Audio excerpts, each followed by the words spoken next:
Welcome back to the Daily Bible Chapter. It is Sunday, May the 26th, 2024, and today we're reading Mark chapter 14. The heading for Mark chapter 14, The Plot to Kill Jesus. After 2 days it was the Passover and the Feast of Unleavened Bread, and the chief priests and the scribes sought how they might take him by trickery and put him to death. But they said, Not during the feast, lest there be an uproar of the people. And being in Bethany at the house of Simon the leper, as he sat at the table, a woman came, having an alabaster flask of very costly oil of spikenard. Then she broke the flask and poured it on his head. But there were some who were indignant among themselves, and said, Why was this fragrant oil wasted? For it might have been sold for more than 300 denarii, and given to the poor. And they criticized her sharply. But Jesus said, Let her alone. Why do you trouble her? She has done a good work for me. For you have the poor with you always, and whenever you wish you may do them good. But me you do not have always. She has done what she could. She has come beforehand to anoint my body for burial. Assuredly, I say to you, wherever this gospel is preached in the whole world, what this woman has done will also be told as a memorial to her. Then Judas Iscariot, one of the 12, went to the chief priests to betray him to them. And when they heard it, they were glad, and promised to give him money. So he sought how he might conveniently betray him. Now on the first day of unleavened bread, when they killed the Passover lamb, his disciples said to him, Where do you want us to go and prepare that you may eat the Passover? And he sent out 2 of his disciples and said to them, Go into the city. A man will meet you carrying a pitcher of water. Follow him. Wherever he goes in, say to the master of the house, The teacher says, Where is the guest room in which I may eat the Passover with my disciples? Then he will show you a large upper room, furnished and prepared. There make ready for us. So his disciples went out and came into the city, and found it just as he had said to them, and they prepared the Passover. In the evening he came with the 12. Now as they sat and ate, Jesus said, Assuredly I say to you, one of you who eats with me will betray me.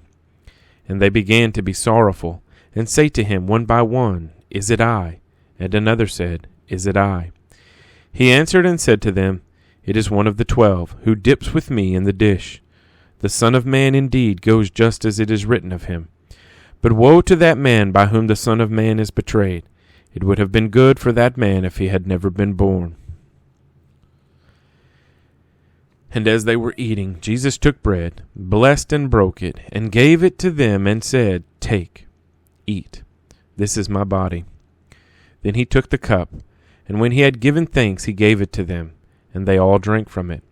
And he said to them, This is my blood of the new covenant, which is shed for many. Assuredly, I say to you, I will no longer drink of the fruit of the vine, until that day when I drink it new in the kingdom of God. And when they had sung a hymn, they went out to the Mount of Olives. Then Jesus said to them, All of you will be made to stumble because of me this night. For it is written, I will strike the shepherd, and the sheep will be scattered. But after I have been raised, I will go before you to Galilee. Peter said to him, Even if all are made to stumble, yet I will not be. Jesus said to him, Assuredly, I say to you that today, even this night, before the rooster crows twice, you will deny me 3 times.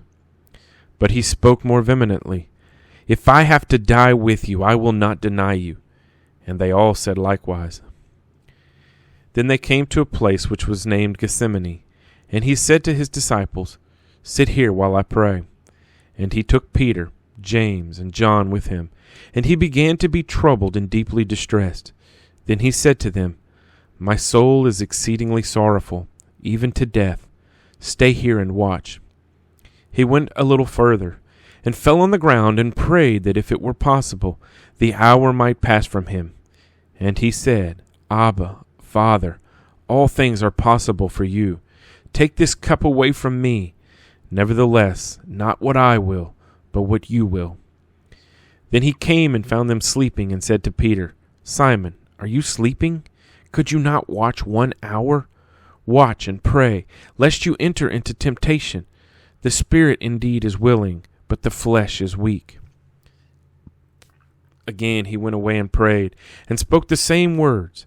And when he returned, he found them asleep again, for their eyes were heavy, and they did not know what to answer him. Then he came the third time and said to them, "Are you still sleeping and resting? It is enough. The hour has come. Behold, the Son of Man is being betrayed into the hands of sinners. Rise, let us be going. See, my betrayer is at hand." And immediately, while he was still speaking, Judas, one of the 12, with a great multitude with swords and clubs, came from the chief priests and the scribes and the elders.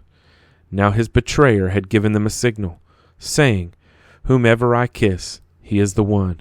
Seize him and lead him away safely." As soon as he had come, immediately he went up to him and said to him, "Rabbi, Rabbi," and kissed him. Then they laid their hands on him and took him. And one of those who stood by drew his sword and struck the servant of the high priest and cut off his ear.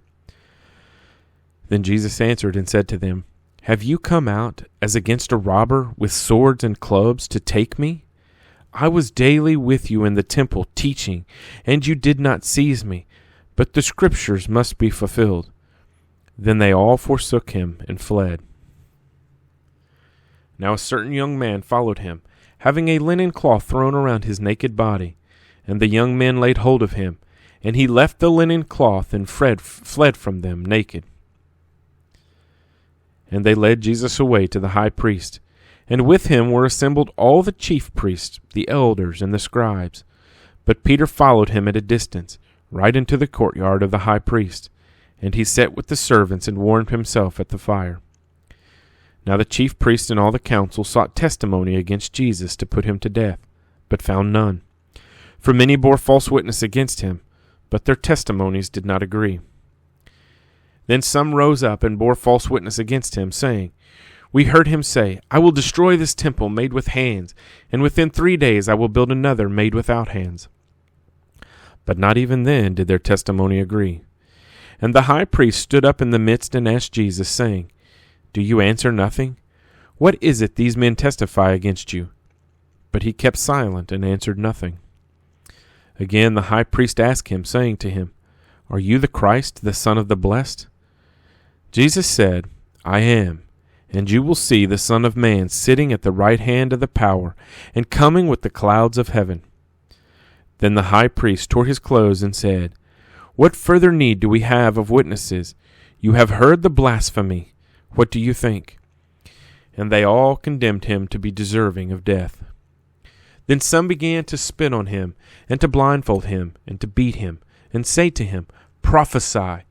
And the officers struck him with the palms of their hands.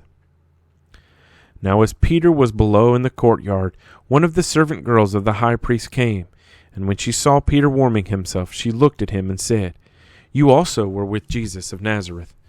But he denied it, saying, 'I neither know nor understand what you are saying.' And he went out on the porch, and a rooster crowed. And the servant girl saw him again, and began to say to those who stood by, 'This is one of them.' But he denied it again. And a little later those who stood by said to Peter again, 'Surely you are one of them, for you are Galilean, and your speech shows it.' Then he began to curse and swear, 'I do not know this man of whom you speak.' A second time the rooster crowed. Then Peter called to mind the word that Jesus had said to him, 'Before the rooster crows twice, you will deny me 3 times. And when he thought about it, he wept." Mark chapter 14.